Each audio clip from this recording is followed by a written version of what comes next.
बनते संत क्षितिज के भव्य भार पर हुआ शुभंकर अरुणोदय, नजर टिकी जिन जिन पर तेरी हुआ पुण्य का भाग्योदय। अर्पण करते पूज्य चरण में, अर्पण करते पूज्य चरण में, भावों की अनुपम सौगात, भावों की अनुपम सौगात। गुरुदेव के श्री चरणों में अभिवंदना। यहाँ विराजित शासन श्री हर्षनाथ स्वामी एवं सहकर्ती मुनि प्रवर के श्री चरणों में भावभरी अभिवंदना। उपस्थित धर्म सभा सादर जय जय प्रणाम। प्रगाढ़ आस्था, प्रखर प्रतिभा, प्रबल अनुशासन, प्रबल मनोबल, प्रकृष्ट अध्यात्म बल, प्रचुर प्रभुता, परम भक्ति भावित चेतना, इन सब के समुच्चय का नाम है श्री मध्वाचार्य। तेरा पंथ धर्म संघ के प्रतिभाशाली भाग्य विधाता चतुर्थ आचार्य जिनका आज महाप्रयाण दिवस है। महारवाड़ के रोयट में जन्मे पिता आयनदान जी, माता पंडू जी के लाडले थे। ऐसे बहुआयामी व्यक्तित्व के आचार्य को वंदन करते हुए मेरा निवेदन मंगलाचरण के लिए महिला मंडल मंगलाचरण के लिए बता।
कंठों से मुखरित स्वर, भिक्षु के तुम अवतारी, कहे यह दुनिया सारी। भिक्षु के तुम अवतारी, कहे यह दुनिया सारी।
संजय अजय अमर भिक्षु के तुम अवतारी, कहे यह दुनिया सारी। भिक्षु के तुम अवतारी, कहे यह दुनिया सारी। कण कण से गूंजे जयकार, जय हो जय गणिवर। कण कण से गूंजे जयकार, जय हो जय गणिवर। भिक्षु के तुम अवतारी, कहे यह दुनिया सारी।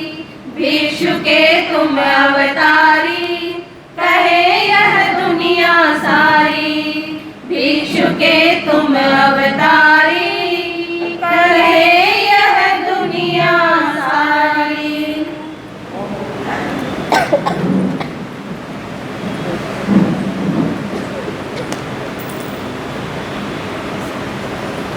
बहुत बहुत धन्यवाद। जयाचार्य स्वाध्याय प्रेमी थे। आपको आत्मों की हजारों गाथाएं कंठस्थ थी। एक साथ कई क्षमताओं का विकास था। अंबर अवनी प्रमुदित मन से व्यक्त करे न वो उद्गार कर, हर सपना साकार हुआ है। बनकर आए तुम मंदा, बनकर आए तुम मंदा। मेरा नम्र निवेदन अगले वक्ता के रूप में श्रीमान मदन लाल टोडरमल वो आए और अपने भावों की अभिव्यक्ति प्रदान कराएं।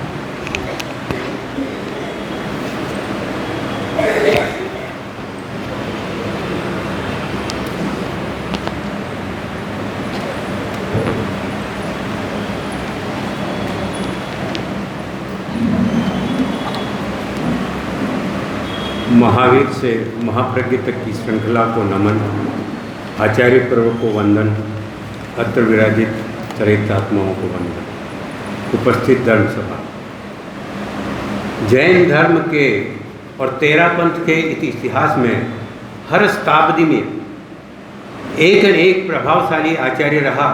उसने उस शताब्दी में जिस प्रकार की कमियां पाई उसके अंदर बहुत बड़ा सुधार किया। प्रथम शताब्दी के अंदर आचार्य जयाचार्य जी, द्वितीय शताब्दी में आचार्य तुलसी को माना जाता है। और मैं ऐसा मानता हूँ कि आचार्य जयाचार्य जी एक तरह से जिसको कहते हैं लेबोरेटरी, उसके अंदर उन्होंने कई प्रयोग किए। जो पूरी शताब्दी में जो कार्यक्रम चलते आ रहे थे, जो रूढ़ी गया या जो भी हमारी परंपराएं चलती आ रही थी, उसमें उन्होंने ये कमियां पाई। और आचार्य बनने के बाद में उनको अपनी इस प्रयोगशाला में एकदम डेपुट नहीं कर दिया। पहले प्रयोग किया, उसको फिर समय देखा, फिर प्रयोग किया, फिर उसमें परिवर्तन, समय समय पे उन्होंने परिवर्तन किया। मैं उनके कुछ प्रयोग और उनको आपको मैं बताना चाहूँगा। सबसे पहले जयाचार्य आचार्य बनते ही उनके दिमाग में एक बात आई कि नारी नर से कम क्यों। सर्वप्रथम अगर मैं कहता हूँ इस नारी उत्थान में तेरा पंथ में किसी आचार्य ने अगर इस चीज़ को आरंभ की तो वो थे आचार्य जयाचार्य। उन्होंने कई चीज़ें देखी। सबसे पहले उस समय आचार्य के जयाचार्य के समय तक जितनी भी गोचरी होके आती थी राज में, सतियाँ गोचरी लाती थी, आचार्य प्रवर के सामने रख दी जाती थी। एक ही बार गोचरी होती थी और उसमें संत अपना हिस्सा ले लेते थे और उसके बाद बचा हुआ जो भोजन होता था वो साधुओं को दिया जाता था। आचार्य जयाचार्य के दिमाग में ये बात खटकी कि ऐसा क्यों, ऐसा क्यों। उन्होंने एक परिवर्तन किया कि नहीं, ऐसा नहीं होना चाहिए कि अवशिष्ट भोजन बचे, पहले साधु संत अपना हिस्सा ले ले, बचे वो उनके ले ले, इस प्रकार का नहीं होना चाहिए। फिर उन्होंने एक व्यवस्था चालू की कि जो पुरुष साधु है उनके लिए 32 कलेव, ये कवा कह सकते हो, कलेव शब्द कहा जाता, और स्त्रियों यानी साधुओं के लिए 28 कलेव की एक योजना चालू की और उस हिसाब से बंटवारा होता रहा। उस बंटवारे में भी क्या होता था कि उस समय आचार्य श्री के सामने लाकर सब भोजन रखना, फिर उनका विभाजन करना, फिर ये करना, उससे उनको वहाँ पर सफाई करने में और जीव जंतुओं के इकट्ठे होने की ये कुछ संभावनाएं बढ़ी। फिर उसमें उन्होंने परिवर्तन किया कि ये समान था। नाथद्वारा में जब शायद उनका चतुर्मास था तब से उन्होंने दिया 32 और 28 कलेव को भी उन्होंने वापस बंद कर दिया। ये भी नहीं, समान रूप से उसका विभाजन होना चाहिए। और धीरे धीरे इस परंपरा को जो गोचरी है वो सिंगाड़े वाइज कर दी, जो शायद मुझे लगता है आज तक भी चल रही है। हर सिंगाड़ा अपनी गोचरी लाता है, अपनी व्यवस्थाएं करते हैं। ये एक उनको बहुत बड़ा। दूसरा, उनको एक बहुत बड़ा दूसरा जो उन्होंने प्रयोग किया और उसके अंदर सुधार किया वो था कि आचार्य जयाचार्य के समय तक जितने भी साध्वी के जो सिंगाड़े होते थे, जो दीक्षा देते वो उनके साथ ही रहते थे। ऐसी परंपरा थी। और उस वक्त ऐसी परंपरा थी कि कई सिंगाड़ों में तो 20 से ऊपर भी साधु, एक बार पूर्व में चतुर्मास हुआ था तो उसमें 23 साधुयाँ थी। इसी प्रकार से एक बार चतुर्मास चित्तौड़ में फरमाया, चित्तौड़ में घर बहुत कम थे। उस सिंगाड़े में से कुछ साधुओं को चित्तौड़ ले जाया गया और कुछ को मंगरोव या बीच में यहाँ पर जो स्थान है अपना अमीरगढ़, वहाँ पर उन साधुओं को कुछ को एक सिंगाड़े के 2 भाग करके किया। ये व्यवस्था भी उनको ठीक नहीं लगी। उन्होंने फिर इस काम के लिए सर्वप्रथम साध्वी प्रमुख का सर्जन किया और सरदारा जी को उस पद पर नियुक्त किया और इसकी सार संभाल के लिए व्यवस्था उनको सौंपी।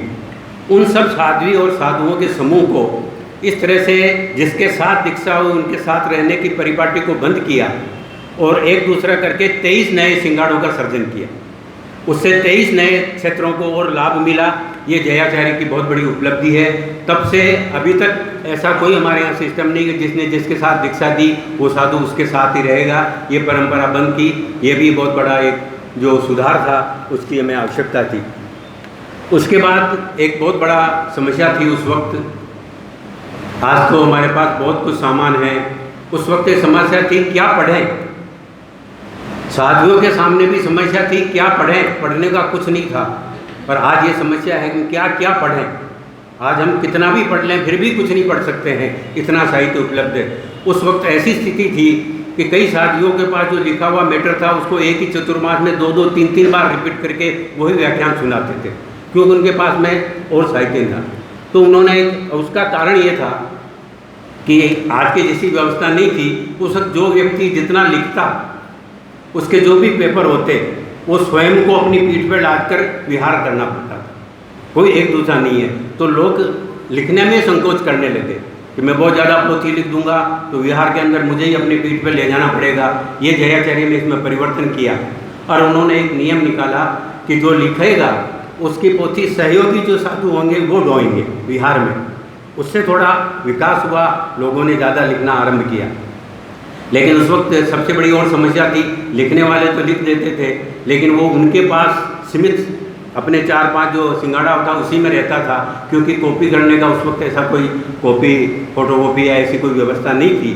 तो उन्होंने फिर एक बनाया कि जितना भी अच्छे उन्होंने सेलेक्ट साहित्य को लिया लोगों का और उनके अच्छे जिनकी राइटिंग थी उन साधु संतों को देके उनकी कई प्रतियाँ तैयार की और उन कई प्रतियों को विभाजित करके कई सिंगाड़ों के अंदर उन्होंने दिया। उससे हमारी व्याख्यान की शैली बढ़ गई और सत्यों के पास में भी बहुत सारा मैटर इकट्ठा हो गया।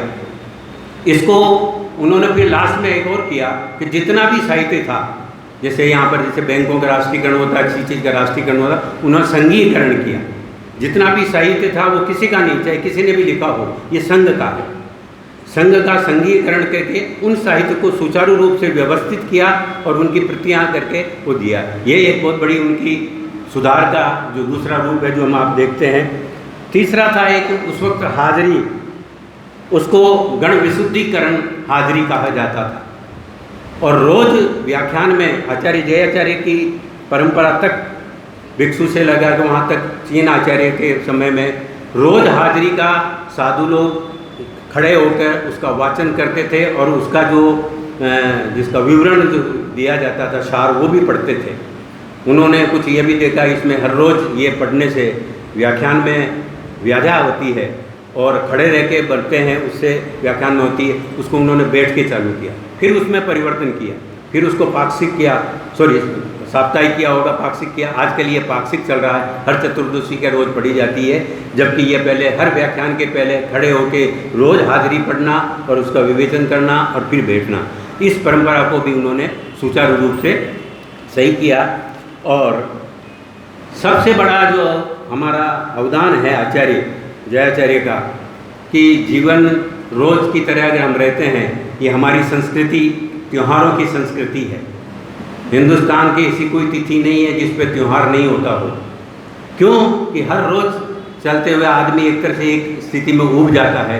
तो उन्होंने हमारे धर्म संघ में अंदर महोत्सव चालू किए कि कुछ समय ऐसा आए जब कुछ परिवर्तन आए, उसको किस रूप में मनाएं, नई संरचनाएँ करें, नए कार्यक्रम होए। तो उन्होंने सबसे पहले पटोत्सव चालू किया कि जो आचार्य है उसका पटोत्सव किया जाए। उस रोज़ साधु संत जितने भी लोग हैं वो इकट्ठे के उनके गुणगान करें, उनके मामले में कुछ चीज़ें बताएं, उनकी अच्छाइयों का प्रचार करें। ये एक पटोत्सव चालू किया। उसके बाद उन्होंने चरमोत्सव चालू किया, दूसरा उत्सव दिया उन्होंने चरमोत्सव, जो आचार्य भिक्षु का चरमोत्सव है उसी को चालू किया। और उसके पश्चात में उन्होंने दिया हमारा जो सबसे बढ़िया चल रहा है मर्यादा महोत्सव, और उसके अंदर एक पावर दिए गए थे आचार्यों को कि हर मर्यादा महोत्सव पे आचार्य जो भी सोचते हैं कि ये सुधार होना चाहिए अभी परंपराओं में, या जो चीज़ें चल रही है वो भी अधिकार दिया और उसका हमें उपयोग करें। उसके बाद एक जो चलाया था जो रास में नहीं रहा, पंच व्यवस्था।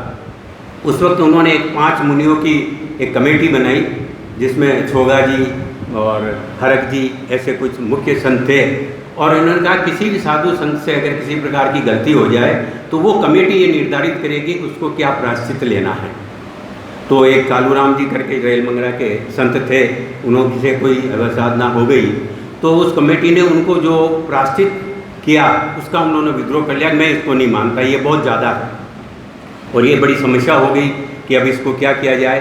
फिर वहाँ मगराज जी को निपुट किया और उससे अगला मगराज जी जो निर्णय करेंगे मानोगे वो मान गए। और जयाचार्य ने देखा ये व्यवस्था बिल्कुल ठीक नहीं चल सकती है, तो उन्होंने यही एक आचार्य श्री का प्रयोग था जयाचार्य का, जो यू टर्न ले गया, मतलब उन्होंने उसको विड्रॉ कर लिया। और उसके बाद सब अधिकार ये आचार्य के पास, आज भी आचार्य के पास ही परंपरा है। किसी साधु संत से कोई अवसाधना होती है उसको प्रायश्चित देना या दंड देने का अधिकार केवल मात्र उनका ही है। ओम हर। बोलने वाला वक्ता ध्यान रखे, समय की सीमा का ध्यान रखे। आगे भी बोलने वाले दूसरे भी हैं, तो 2-3 मिनट से ज़्यादा समय लेने की कोशिश नहीं करें। आप श्री का बहुत बहुत आभार साहब। अगले वक्ताओं में मेरा निवेदन श्रीमती संगीता जी चोलडिया अपने भावों की अभिव्यक्ति के साथ। आराध्य के चरणों में सशस्त्र वंदन। यहाँ पर विराजित शासन श्री मुनि श्री सहस्त्राम जी स्वामी, पारस कुमारी स्वामी एवं रसुल मुनि के चरणों में भाव भरा वंदन। श्री जयाचार्य तेरापंथ के चतुर्थ आचार्य थे। उनका नाम जीतमल जी था। अपनी रचनाओं में उन्होंने अपने लिए जय नाम का विशेष प्रयोग किया, अतः जयाचार्य नाम से प्रख्यात हुए। वे बड़े ही प्रभावशाली एवं नव निर्माण की चेतना वाले आचार्य थे। तेरापंथ में स्वामी बीकन जी का जो महत्वपूर्ण स्थान है वही जयाचार्य का भी है। स्वामी बीकन जी ने जिस तरह अपने जीवन का संपूर्ण समय तेरापंथ की जड़ों को जमा देने में लगाया, उसी तरह जयाचार्य ने अपनी संपूर्ण शक्ति उसे शक्तिशाली बनाने में लगाई। स्वामी जी के बाद तेरापंथ के विचारों तथा व्यवहारों को इतने प्रभावशाली ढंग से जनता के सामने रखने वाले जयाचार्य ही हुए। उनकी उदार शक्ति और अश्रांत परिश्रम ने तेरापंथ को जनता की दृष्टि में वह सम्मानीय स्थान प्रदान किया जिसका वह पूर्ण रूप से अधिकारी था। जयाचार्य की उस अथक परिश्रम और उसके द्वारा प्राप्य साफल्य से आज भी मन आश्चर्यभूत हुए बिना नहीं रहता। उन्होंने जिस कार्य में भी हाथ डाला उसी में सफलता उनके चरण चूमती। इसीलिए तो वे कभी कभी कहा करते थे, अच्छा हुआ कि मैं स्वामी जी के पश्चात उत्पन्न हुआ। यदि ऐसा न होता तो मेरी ये कार्य शक्ति तो कहीं न कहीं अवश्य व्यय होती, पर मुझे ये सत्य कहाँ मिलता। स्वामी जी के प्रति उनकी श्रद्धा बहुत ही गहरी थी। वे कहा करते थे, मेरे जैसे 100 जीतमल भी स्वामी जी के चरणों के नख की बराबरी नहीं कर सकते। जयाचार्य वस्तुतः एक सर्वतोमुखी प्रतिभा के धनी आचार्य थे। उनकी प्रतिभा से तेरापंथ ने जो पाया वे उसके लिए बहुत ही मूल्यवान और शक्तिशाली संबल सिद्ध हुआ। उनकी प्रतिभा का एक ऐसा निदान थी जिसमें कभी वस्तु का अभाव नहीं था। वह प्रतिभा कभी श्रांत नहीं हुई, आजीवन ऐसी वस्तुएं प्रदान की जिससे न केवल तेरापंथ ही अपितु सारा जैन समाज गौरवान्वित हुआ, गुरु जयाचार्य की मर्यादाओं से अब महक रहा है आज चमन, उनकी नई सफलताओं को मेरा 100 बार नमन, मेरा 100 बार नमन। ओम हर।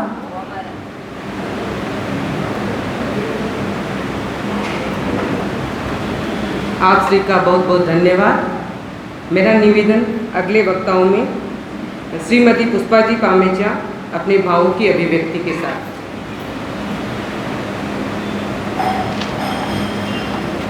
जयाचार्य पुण्यवान गुणों की खान संग को सजा गए, क्या है तेरा पंथ जगत को बता गए, क्या है तेरा पंथ जगत को बता गए, वो शिखर पर चढ़ा गए। आज्ञा अनुशासन मर्यादा तेरा पंथ के प्राण है, तेरा पंथ के प्राण है। एक आचार विचार एक गुरु इंगित वहाँ प्रमाण है, इंगित वहाँ प्रमाण है। करे आत्म कल्याण यहाँ पर ऐसा मंच बना गए, अनुशासन संयम का पाठ पढ़ा गए, अनुशासन संयम का पाठ पढ़ा गए, वो शिखर पर चढ़ा गए। आगम वाणी का आलम्बन भिक्षु पर कुर्बान थे, भिक्षु पर कुर्बान थे। ज्ञानी स्वाध्यायी योगी बन करते अनुसंधान थे, करते अनुसंधान थे। जयपुर में ही दीक्षित थे, जयपुर में अंत समा गए, हाँ जयपुर में अंत समा गए। स्थित प्रज्ञा बन गण की नींव जमा गए, वो शिखर पर चढ़ा गए, संग को सजा गए। धर्म संग के कण कण में जय गणिका कौशल बोलता, जय गणिका कौशल बोलता।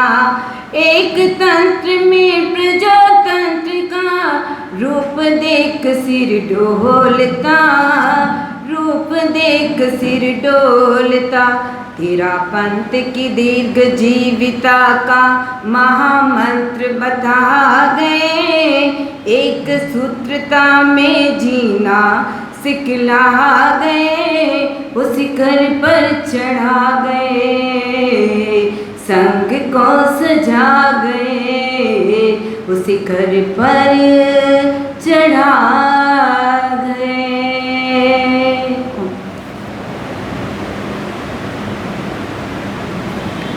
बहुत बहुत धन्यवाद साहब। भाष्यकार भिक्षव वाग्मय के जयाचार्य श्री जयकारी दिव्य चेतना भारी संग में, दिव्य चेतना भारी संग में रोम रोम है आभारी, रोम रोम है आभारी। अगला मेरा नम्र निवेदन श्रीमान रोशन लाल जी साहब चिप्पड़ से आप पधारे और भावों की अभिव्यक्ति प्रदान कराएं।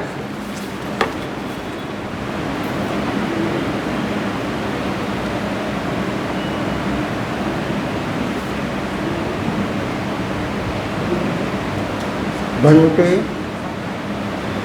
आचार्य श्री जयगणी महाराज जब बचपन में थे तो बाणमल जी स्वामी ने अपना उत्तराधिकारी पत्र लिखा, उसमें 2 नाम लिख दिए थे। तो व्याचार्य ने निवेदन किया कि गुरुदेव नाम 2 नहीं, आप 1 रखो, किसी का भी नाम हो। अपना कौशलता का परिचय मान दिया, जीवन भर संघ का काम व्याचार्य से करते रहे। अंतिम समय में जब श्री रोगग्रस्त बन गया तो जयपुर वालों ने भैरूलाल जी छिंदड़ ने आकर के अर्ज किया कि गुरुदेव शरीर अस्वस्थ है, आप इलाज के लिए जयपुर कृपा कराओ। बहुत निवेदन करने पर ज्याचार्य श्री जयपुर पधारे। वहाँ इलाज चला, काफ़ी समय तक चला, लेकिन शरीर में कोई सुधार नहीं आया। उस समय तक ज्याचार्य अपना स्वाध्याय करते थे, रात को पूरी रात स्वाध्याय करते थे। राम सिंह, महाराजा राम सिंह रात को चौकीदारी करने के लिए वो शहर में घुमा करते थे। तो भैरूलाल जी छिंदड़ की हवेली के नीचे होकर के वो निकल रहे थे, तो ऊपर से आवाज़ आ रही थी। आवाज़ इतनी मधुर और मीठी थी कि उसमें इतना भाव भरा हुआ, महाराजा ओत-प्रोत हो गए और सीधे हुए दरवाजे के पास आकर के खिड़की को ठकठकाया। तो चौकीदार अंदर से बोला कि कौन है भाई? कि भाई खिड़की खोल दूँ, मैं महाराजा राम सिंह हूँ, करो हुक्म। आज रात को आप ऐसे कैसे? कि बोल मत ना, तुम खिड़की खोल दे और जहाँ से ऊपर आवाज़ आ रही मुझे वहाँ तक पहुँचा दे, और किसी को ये पता नहीं लगना चाहिए कि महाराजा राम सिंह हवेली के अंदर आए हैं। तो उसने दरवाज़ा खोला, खिड़की बंद कर दी, महाराजा को जयाचार्य के पास पहुंचा दिया। वार्तालाप चला, घंटों तक सेवा करते। ये क्रम कई दिनों तक चलता रहा। जहाँ पापी सेवा करते। रात को 2 बजे जब रानी जी के पास जाते थे, रानी जी ने कहा आप इतने लेट कैसे आ रहे हो, आप कहाँ रहते हो इतने समय तक? तो महाराजा ने कहा कि मेरे गुरु के पास मैं गया हूँ, आज उन्होंने यह बात बताई, आज उन्होंने यह बात बताई, आज जीवन के बारे में यह बताया। वो सब रानी जी को वो समझाते थे। कुछ दिनों बाद महाराजा राम सिंह का स्वर्गवास हो गया और उनका काम पूरा हो गया। उनके 1.5 महीने बाद भैरूलाल जी छिंदड़ का स्वर्गवास हो गया। जयाचार्य श्री रुग्ण अवस्था में थे ही भैरूलाल जी छिंदड़ को 8 दिन हुए और जयाचार्य श्री का दिन की 3:05 पर उनका स्वर्गवास हो गया। अब सारा समाज इकट्ठा हुआ और कैसे अब क्या कार्यक्रम किया जाए, सारी मंथना चलने लगी और कैसे शोभा यात्रा को निकाली जाए, क्योंकि उस समय में केवल महाराजा के सिवाय बैठी यात्रा कोई नहीं निकाल सकता था। इसीलिए यात्रा को कैसे निकाला जाए, कहाँ से युक्ति लिया जाए, कहाँ से आदेश लिया जाए, सब दौड़ने लगे इधर उधर। रात की 9 बजे तक कोई निर्णय पर नहीं पहुँच सका कि क्या करना चाहिए, कैसे करना चाहिए। फिर 8 दिन हुए। भैरूलाल जी छिंदड़ की पत्नी सेठानी रथ मंगा करके और उन्होंने कहा कि चलो महारानी के महल में चलो। महारानी के महल में रात को 9:30 बजे आई और महारानी जी को निवेदन किया, महारानी जी आपके कैसे हैं? कि मेरा स्वास्थ्य ठीक है, मैं आप में जैसा मुसीबत भाई ऐसी मुसीबत मेरे में भी आ गई है, परंतु आज मैं एक काम के लिए आई हूँ। कि बोलो सेठानी जी क्या बात है? कि महाराजा के गुरु का आज स्वर्गवास हो गया है और उस स्वर्गवास में सारी व्यवस्था राज की होनी चाहिए। तो उन्होंने कहा कि महाराजा तो छोटे हैं, अभी उनको क्या पता है, अबे किनको क्या जाए, ये व्यवस्था कैसे की जाए। हाँ इतना मैं कर सकती हूँ कि वो छापा बांधते या पगड़ी बांधते, उनके यहाँ भेज दूंगी। कि नहीं वो छापा पगड़ी कुछ नहीं बांधते, वो तो मुखबत्ती बांधते हैं और वो राजा के गुरु थे वो। तो ठीक बात, इतना कहने के बाद में कोई निर्णय पर नहीं आई महारानी। तब सेठानी ने कहा कि महारानी जी आप सुन लो, एक बात मैं आपको निवेदन करना चाहती हूँ कि जब आप भी मरोगे और हम भी मरेंगे, जब आप मर करके स्वर्गवास में जाएंगे, वहाँ आपको महाराजा मिलेंगे, आपको भारी ओलंबा देंगे कि मेरे गुरु की तुम यात्रा नहीं निकाल सकी और गुरु की शोभा यात्रा भी अच्छी तरह से नहीं निकाल सकी, ये ओलंबा आपको मिलेगा। आप व्यवस्था करो चाहे मत करो, हमारे तो आपको निवेदन करना था, मैंने आकर के आपको निवेदन कर दिया, अब काम करना आपका काम है। अब फिर महारानी सचेत हुई, कब क्या क्या चाहिए। तो उनको मुखबस्ती चाहिए, पचेवड़ी चाहिए, शोभा यात्रा जिस तरह महाराजा की निकली उसी तरह झोरी बाजार में होकर अजमेर गेट तक, गजमेरी गेट तक होनी चाहिए। तो सारी व्यवस्था करके सारी व्यवस्था हो गई। रात को सुबह होते हुई 2 मिनट बाद सारी व्यवस्था करके और सुबह तक कोई निर्णय में समाज नहीं पहुंचा कि अब क्या किया जाए। सुबह होते हुए सारा सामान लाजमा सिपाही वगैरह सब रथ घोड़े सेना सारी आ गई और महाराजा की यात्रा उसी ढंग से इसी तरह से निकलती हुई लूणिया के बगीचे में वहाँ चबूतरा बनाया गया। और बहुत शॉर्ट कर रहा हूँ मैं, चबूतरा बनाया गया। चबूतरा के बाद में फिर आचार्य श्री तुलसी के समय में उस शहर को 1 नंबर शहर बनाने की युक्ति बनी, तो वो चबूतरा रोड के अंदर आ रहा था। तो हमारा उस समय मिर्जा थे इंजीनियर, वो रोड का चबूतरा 2 फीट टूटता था। अब सारे चिंतन चला सारे समाज में क्या करना चाहिए, चबूतरे को कैसे बचाना चाहिए। शोकमल जी चोपड़ा आए और उन्होंने सारा उनसे मिला कि भाई किसी तरह इसको बचाओ। कहे शेर साहब ये बच नहीं सकता, वकील साहब क्या किया जाए, कि एक बार नाप करके मुझे वापस बताओ। कि मैंने ये सारा नक्शा बना लिया, आप देख लीजिए कि इस नक्शे को एक बार देख करके वापस नापा जाए इसको। फिर उसको नापा गया तो चबूतरा 2 फीट दूर चला गया।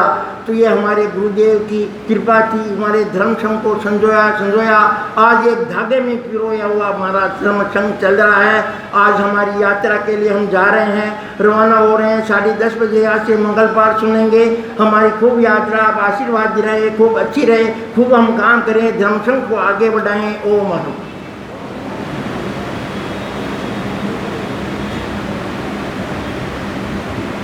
आप श्री का बहुत बहुत आभार साहब। सभी वक्ताओं से मेरा निवेदन, आज जिन आचार्य का महाप्रयाण दिवस है उनके गुणगान करें उतने ही कम है, लेकिन समय सीमा है, हमें मुनि प्रवर को अधिक से अधिक सुनना है। तो मेरा अगले वक्ताओं में नम्र निवेदन, श्रीमती सुमन जी लोढ़ा अपने भावों की अभिव्यक्ति के साथ।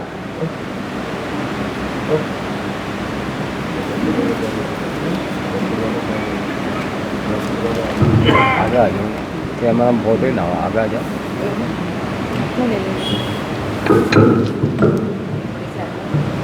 अध्यात्म जगत के शिखर पुरुष युग के नयनों की अभिलाषा तुमसे पाई है मानव ने जीवन की सच्ची परिभाषा, जीवन की सच्ची परिभाषा। भंते आज हमारी सभी की निहारती पल के उस दृश्य को उभारती है जिन पलों में जय गणिका रोयट मारवाड़ गांव में जन्म हुआ। मात्र 10 वर्ष की उम्र में जहां बच्चे खाते खेलते हैं, उस उम्र के पड़ाव में आप संयम पद स्वीकार कर 13 पंथ धर्म संघ में अपने आप को समर्पित कर दिया। वह किसी साधारण व्यक्ति के लिए दुष्कर होता है। उस रात को नमस्कार, उस रात को नमस्कार जिसने प्रभात को जन्म दिया, उस बरसात को नमस्कार जिसने प्रभात को जन्म दिया। यूं तो चमत्कार जगत के सभी देवी देवताओं को, यूं तो चमत्कार जगत के सभी देवी देवताओं को, मगर उस माता पिता को नमस्कार जिसने आप जैसे अनमोल रत्न को जन्म दिया है। अनुपम व्यक्तित्व तुम्हारा सचमुच गजब नजारा था, कर देता था सम्मोहित सबको। ऐसा व्यक्तित्व तुम्हारा बहता रहता वात्सल्य करुणा का निर्जल निर्मल सदन चेतना से तुमने सबका व्यक्तित्व निखारा। तेरा पंथ के इतिहास में जयाचार्य का नाम सदा स्मरणीय रहेगा। आपने संत को न जाने कितनी ही अध्यात्म संपदा दी, जिसका अक्षय कोष कभी खत्म न होने वाला भंडार है। जयाचार्य हर व्याधि व मंत्रों के द्वारा कर देती थी समाधान। आज भी अनेक ऐसी रचनाएं हैं जिनको हम अंतर मन से उनका अगर स्मरण करते हैं तो उन समस्या का समाधान फलित हो जाता है। आचार्य भिक्षु ने त्याग तक के फूल बिखेरे थे, उनकी माला में पिरोने का काम जयाचार्य ने किया। आपने 20 वर्षों तक 13 पंथ धर्म संघ को अपना कुशल नेतृत्व दिया। नींव के पत्थर को दृढ़ता की ओर संघ के महल को संवारा व सजाया। आपके गुणों का बखान 2 शब्दों में पिरो सकूं, इतनी शक्ति हमने कहा। 13 पंथ धर्म संघ आज फाइन है, 13 पंथ धर्म संघ आज फाइन है, तो उसमें आपके भी साइन है, तो उसमें आपके भी साइन है। जयाचार्य प्रवर हमारे सुपर फाइन थे, जयाचार्य प्रवर हमारे सुपर फाइन थे, तो धर्म संघ की बढ़ती जाएगी शाइन है, धर्म संघ की बढ़ती जाएगी शान है, शाइन है। यही मेरे कंपित शब्दों की प्रथम लाइन है, यही मेरे कंपित शब्दों की प्रथम लाइन है। इसी के साथ ओम अरहम।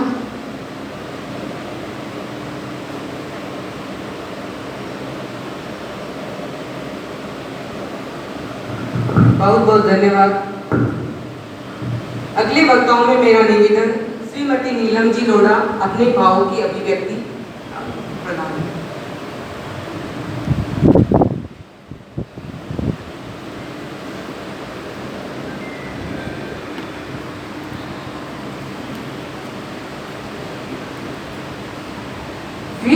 क्षितिज पर विश्व क्षितिज पर अध्यात्म सूर्य की दीप्तिमान किरणों से पूरे विश्व को आलोकित करता हमारा तेरा बंधन सन और इस सन के उज्जवल लक्ष्य आचार्य श्री महाश्रम जी को श्रद्धा के साथ नमन। विराजित मुनि प्रवरों के श्री चरणों में श्रद्धा सिद्ध भाव से बदलती सदी, बदलते मूल्य और बदलती मान्यताओं के बीच अमृत का दीप लिए हम सब की राह प्रशस्त करने वाले छात्राचार्य का आज 143वां निर्माण दिवस है और इस शुभ आध्यात्मिक अवसर पर मैं उन्हें हृदय के भावों के साथ हार्दिक श्रद्धांजलि अर्पित करते हुए यही कहूंगी कि छात्राचार्य का पूरा जीवन अनुशासन, मर्यादा, श्रद्धा और आस्था का दस्तावेज है। ऐसे तेजस्वी व्यक्तित्व व वर्चस्वी कृतित्व की विशुद्ध रेखाएं आज भी जन जन के मानस को प्रभावित कर रही हैं। आपके जीवन की विशेषताएं व विलक्षणताएं इतनी विलक्षण हैं कि हम और आपका जीवन इतना प्रभावशाली है कि हम उन्हें शब्दों में नहीं बांध सकते हैं। आपके द्वारा प्रदत्त अमूल्य अवदान आज भी हमें आपकी चिंतता का एहसास कराते हैं। आपके द्वारा रचित प्रभावशाली गीतिकाएं आज भी जन जन के अधरों पर गूंजित हैं। आज भी अगर व्यक्ति श्रद्धा आस्था के साथ इन गीतिकाओं का सम्मान करता है तो अब एक आत्मिक शांति का वह आभास अपने जीवन में करता है।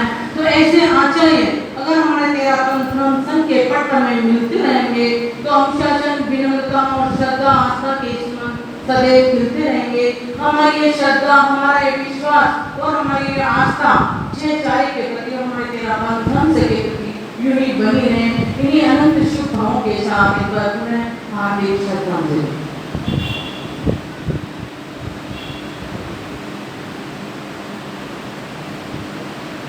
बहुत बहुत धन्यवाद। युवाचार्य का नाम लिखत में भारी मान ने लिखवाया, दो नामांकन किए हाथ से किंतु समझ में ना आया। किया निवेदन आर्यप्रवर से युक्ति पुरस्कर समझाया। एक नाम ही रखा पत्र में, लघुवर में गौरव पाया। समझाया मुनिवर स्वरूप को, गणपति से एक तारी। मेरा निवेदन मुनि श्री यशवंत कुमार जी स्वामी से आज के महाप्रयाण दिवस पर आप अपने ओजस्वी वक्तव्य से